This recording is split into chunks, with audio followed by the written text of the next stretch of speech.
Hakkınızda en çok merak edilen sorularla başlayacağız. Tabii. Hoş buldum bu arada. Mahsin Merabet kaç yaşında? Ben 27 yaşındayım. 24 Ocak Kova burcuyum. Boyu kaç? Boyumu ben de tam olarak bilmiyorum.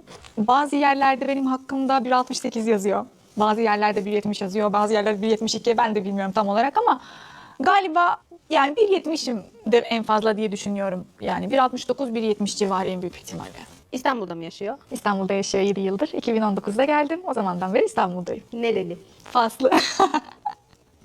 Faslıyım ben. Doğma büyüme Fas. Okulumu da Fas'ta okudum. Lisansımı, medya iletişim. Sonra buraya geldim 2019'da dediğim gibi.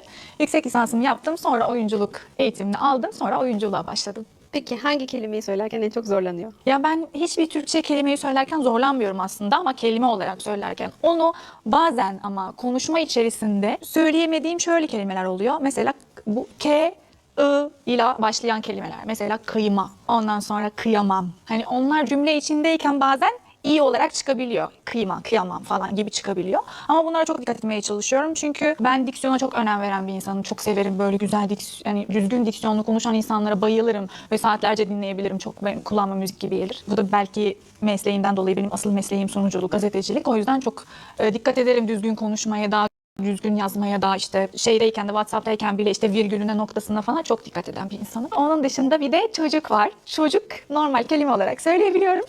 Ama böyle hızlı konuşurken cümle içerisinde, diyalogda vesaire bazen çocuk gibi çıkabiliyor, yani sucuk gibi çıkabiliyor. Böyle şeyler yaşayabiliyorum ama zannediyorum ki Türkler de böyle şeyler yaşayabiliyorlar değil mi? Peki Türkçeyi nasıl öğrendi? Türkçeyi dizilerden öğrendim. Çok dizi izledim ben.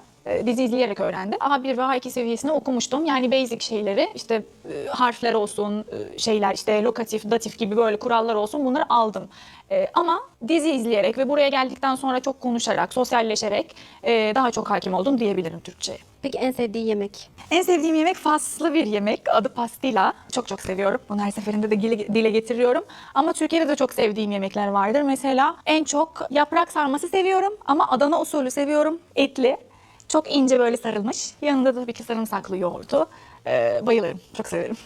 En son tatiliniz neredeydi? Oho. Dur bir düşüneyim biraz ne zamandı son tatilim. Ben bayağıdır tatil yapmıyorum aslında. Yapmak istemediğimden değil. Tatili çok severim tabii ki kim sevmez. Ama bayağıdır çalışıyorum yoğun bir şekilde. Aslında oyunculuğa başladığımdan beri tatil yapmadım. Çünkü bir günlük dizim vardı onu çektim 3 yıl. Her yaz sadece ailemi görmeye fırsatım olabiliyordu. Fas'a gidiyordum, ailemi görüyordum, geliyordum. Ondan sonra bir film çektim bir yaz. Sonraki yaz işte bir Fas'ta dizi çektim. Yani yazları genelde yeni çalışıyorum. Yani keyif alıyorum tabii ki çalışmaktan ama tatilde yapmak istiyorum. En son tatilim hemen oyuncu olmadan yani oyunculuğa başlamadan önceydi. Alaçatı'daydı. O da işte 2021 mi 22 mi öyle bir şey gerçekten çok uzun zamandır tatil yapmıyorum. Ufak bir şey hesaplayacaksak eğer belki bir 3 yıl önce falan bir 3-4 günlüğüne Kıbrıs'a gitmiştim. O kadar yani bu. Çok istiyorum tatil yapmak. İnşallah yapacağım bu yaz. Görmek istediğiniz bir yer var mı? Görmek istediğim çok yer var. İtalya'ya gitmek istiyorum. Mesela Roma'yı görmek istiyorum. Lübnan'a gitmek çok istiyordum. Ürdün'e gitmek istiyorum. Başka nereye gitmek? Bir sürü yere gitmek istiyorum aslında ama inşallah böyle yavaş yavaş gideceğim. Suudi Arabistan'a çok gitmek istiyorum.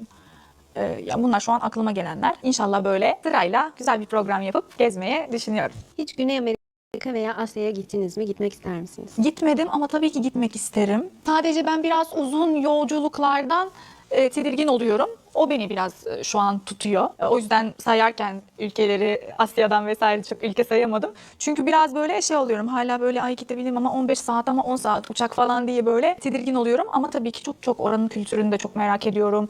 İnsanını zaten bizim fanlarımızın çoğu oralardan. O yüzden insanını az çok böyle tanıyormuş gibi hissediyorum. Güzel insanlar olduklarını hissediyorum. Güzel mesajlar, çok güzel destek veriyorlar çünkü.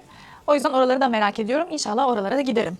En çok sevdiğiniz 3 yer? En çok sevdiğim 3 yer şehir olarak mı? Şehir olarak. Evet. İstanbul, Tanca, Fas'ta ve Marrakeş. Fas'ta yine. Çok seviyorum buraları. Buralarda çok güzel tatiller yapılır. Yani İstanbul'da çok tatil için çok güzel bir şehir bu arada. Biz burada yaşıyoruz diye belki çok tatil gibi gelmiyor ama müthiş bir şehir yani ben çok seviyorum. Gideceğiniz yeri neye göre seçersiniz? Doğa, yemek, tarih vesaire gibi. Hepsine göre seçerim ya. Tarihe çok meraklıyım. O yüzden böyle tarihi yerleri gezmeyi severim. Türkiye'de çok gittim. gitmek istediğim yerler var. İşte Mardin gibi, o taraflar gibi. Ruhunu vesaire de çok merak ediyorum, enerjisini. Tabii ki yemeğe göre de giderim yani şimdi. Mardin yemekleri, oraların yemekleri çok güzeldir. Doğayı çok severim ama böyle ormandan ziyade ya da böyle yeşillikten ziyade, dağdan ziyade ben daha çok deniz, okyanus böyle şey taraflarını tercih ediyorum. Peki tatile çıkarken en çok unuttuğunuz bir şey var mı? Son anda böyle bavula sıkıştırdığınız. Son anda bavula sıkıştırdım, unutmadım yani onu. Tamamen unutmuşluğum şeyler oluyor. O da genelde powerbank falan, böyle son anda powerbank'i şarja takarsın. Ondan sonra böyle hani dolsun da diye telefonu şarj edersin havaalanında falan, sonra onu evde bırakırsın. O bir klasik. Onun dışında bu çok böyle beni etkileyen bir şey, kulaklıkları unutmak. O da çok zor bir durum bence. Onun dışında ben yok, pasaport, kimlik falan, bunların hepsi geceden hazır olur. Çantaya konulur. Bunlarla şaka yok çünkü. Çok rüyamda pasaportunu unutmuşluğumu falan görmüşümdür. Böyle inanılmaz bir panikle falan uyanıyorum. O yüzden çok dikkat etmeye çalışıyorum. Öyle. Tek başına tatil mi, kalabalık tatil mi? Kalabalık tatil ya. Yani tatil kalabalıkken daha eğlencelidir. O tek başına tatil çok tatil gibi gelmeyebilir bana. Hani dinlenme gibi gelebilir. Ona öyle bir isim verebilirim ama benim için tatil ismi eğlenceye bağlı. Dinlenmeye çok bağlı değil. Hani dinleneceksem evde de dinlenirim ve yani bileyim hani yakın bir yere gidip de tek başıma dinlenebilirim. Ama o tatil değil. Tatil kalabalık, eğlenceli, işte dolu dolu, aktivite ve etkinlik dolu birkaç gündür benim için. O yüzden kalabalığı tercih ederim. Peki erken uyanmayı mı tercih edersiniz tatilde yoksa öğlene kadar dinlenmeyi mi? Şimdi ben uyumayı çok seven bir insanım. Uyumayı çok severim.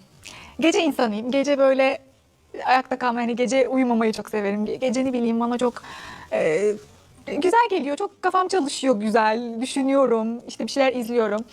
O yüzden genelde ben geç uyanan bir insanım ama tatilde de şey psikolojisine giriyorum. İşte tatildeyim. Her şeyden böyle şey yapmam lazım. Hani her dakikasından faydalanmam gerekiyor. O yüzden erken kalkmam gerekiyor. Tatilde geç yatsam da erken kalkmaya çalışırım. Erken dediğim de çok böyle 7-8 gibi değil de işte 9-10 gibi benim için erken. Tatilde spor yapar mısınız peki? Yok ya, yapmam şimdi spor. Yani normal zamanımda da şu an açıkçası çok spor yapmıyorum. Bir tenise gidiyorum ara sıra.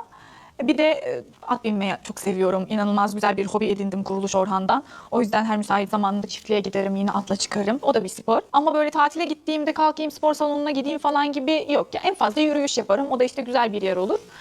Arkadaşlarla beraber yürüyüşe çıkabiliriz, o kadar. Peki son olarak da ailenizin kökeni nerelere dayanıyor? Biraz sizden dinlemek istiyorum. Ailemizin kökeni Fas'a dayanıyor herhalde.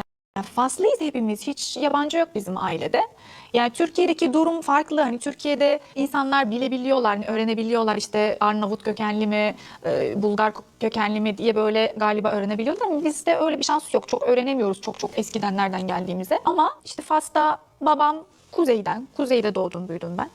Fas'ın kuzeyi yani. Annem ise Rif dediğimiz bir bölgeden. Onlar da Amazigh olarak sayılıyor. Farklı dilleri var. Yine farklı bir bölge ama yine Faslıyız yani hepimiz. Annem de Faslı, babam da Faslı. Ben de Faslıyım. Gurur duyuyorum. Çok güzel bir ülke Fas'ta. İkisini de çok seviyorum. Hem Türkiye'yi hem Fas'ı çok aynı şekilde çok seviyorum. İkisi de benim vatanımdır yani. Öyle. Köken böyle.